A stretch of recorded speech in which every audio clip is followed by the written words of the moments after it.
Imagine surviving one of the most humiliating roles in Roman history, only to be passed from one emperor to the next like a prized object. Sporus, the young boy once paraded as Nero's bride, had already lived through the unthinkable. But just when the world thought his torment might be over, a new emperor took the throne, Vitellius. Vitellius didn't rise to power with honor. He was not a warrior or a statesman. He was Rome's desperate choice during a year of chaos. But behind his soft face and bloated body was a man driven by appetite for food, power, and control. To the public, Vitellius promised peace, but behind palace walls, his rule was soaked in cruelty. Rome was exhausted, bleeding from civil war, and in its weakness, Vitellius found room to indulge his worst desires. One of them was Sporus. This video tells the dark truth of what happened between Emperor Vitellius and Sporus, a boy whose identity was stolen by Nero and whose final days were haunted by a new kind of nightmare. This is not just history, it's a descent into a forgotten Roman horror.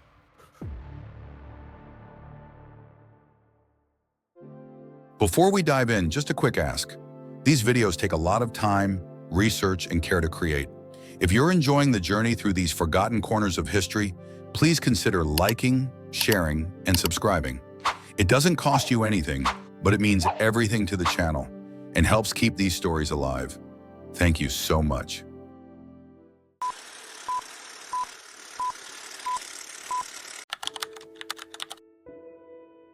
Before the terror, there was the throne, and Vitellius took it with gluttony in his heart. In the year of the 4 emperors, Rome was in chaos. Nero was gone. Galba was murdered. Otho reigned for barely 3 months before taking his own life. That left Vitellius, a man few respected, but many feared. He wasn't known for military genius or political skill. He was known for his appetite, banquets that ran for days, meals of flamingo tongues and nightingale brains, and a personal motto that chilled even his allies. Let us live while we can. But Vitellius didn't just consume food, he consumed people. Senators, servants, rivals, and entertainers. Anyone could become the next piece of entertainment in his court of cruelty.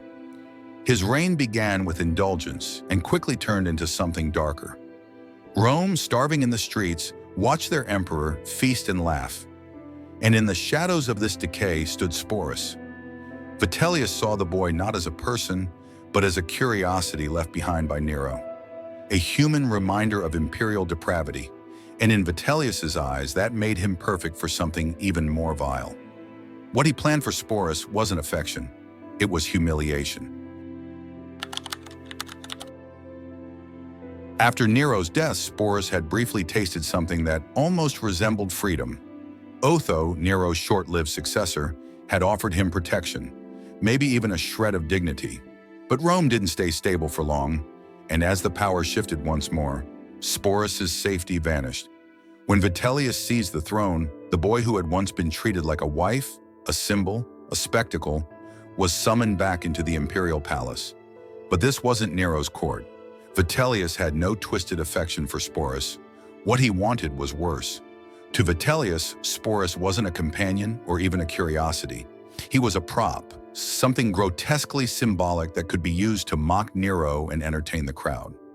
Vitellius had already begun transforming the imperial palace into a theater of cruelty, staging mock battles, ordering public humiliations, and using real people as living jokes for the amusement of Rome's elite.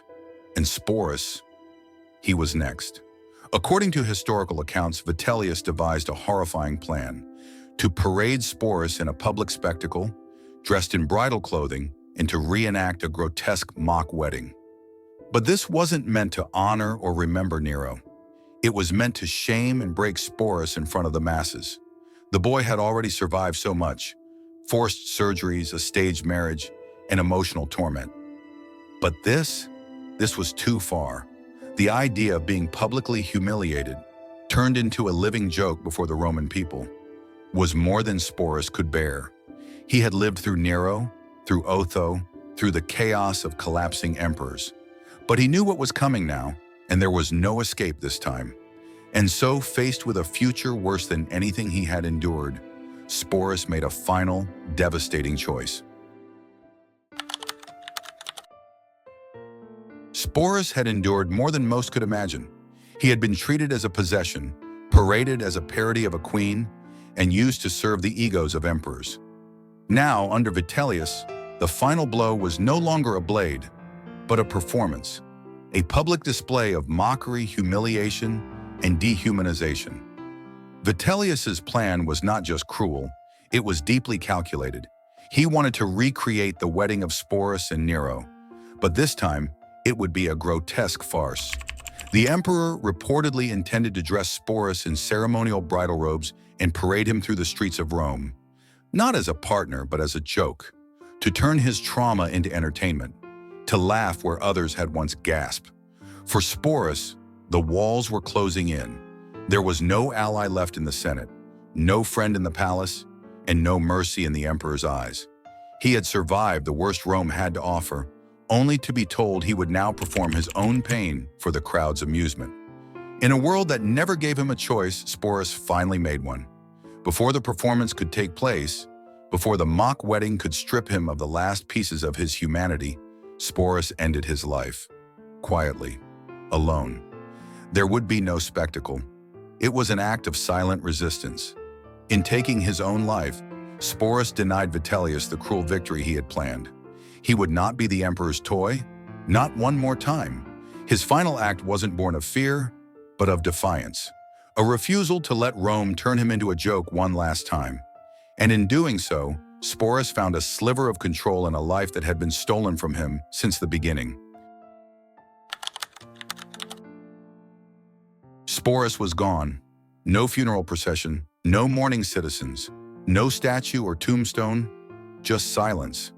And yet that silence said more about Rome than any monument ever could. The empire moved on quickly, as it always did. Vitellius would soon face his own downfall, violently overthrown just months later. His short reign ended with his body dragged through the streets and tossed into the Tiber.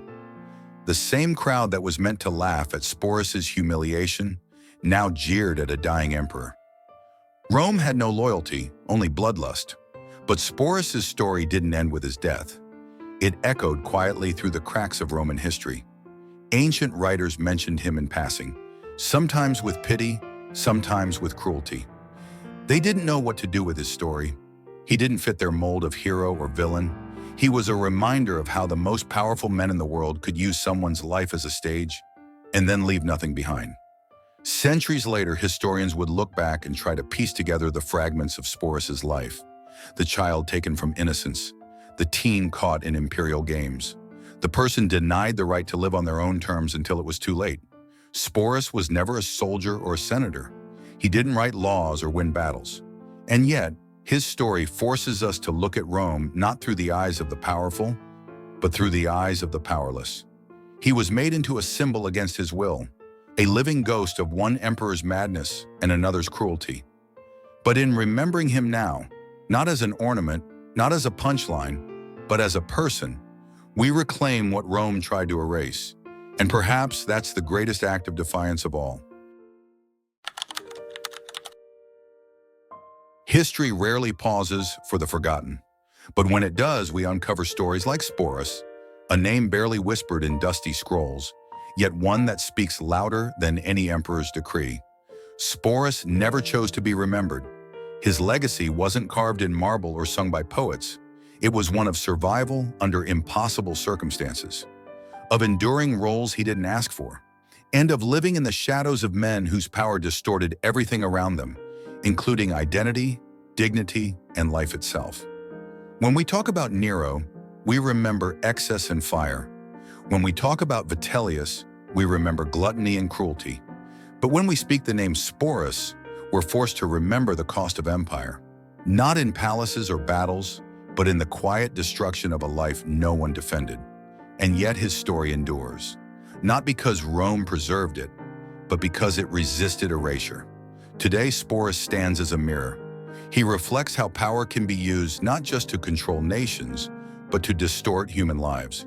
He reminds us that those silenced by history weren't silent, they were silenced, and that remembering them is a radical act of truth. In classrooms and documentaries, we often hear about emperors, wars, and conquests. But we must also tell the stories of those crushed beneath all that weight, because only then do we see the full picture of who we were and who we still are. Sporus may have lived in a world where his voice was taken, but he left behind echoes. And now, centuries later, we can finally hear them, not with pity, but with understanding, with clarity, and with the kind of remembrance that rewrites history, not in favor of the powerful, but for the sake of the human beings they tried to forget. If you enjoyed this video, please consider leaving a like and subscribing. It really helps us keep bringing forgotten history back to life. Thank you, and see you in the next episode of Dark Lore.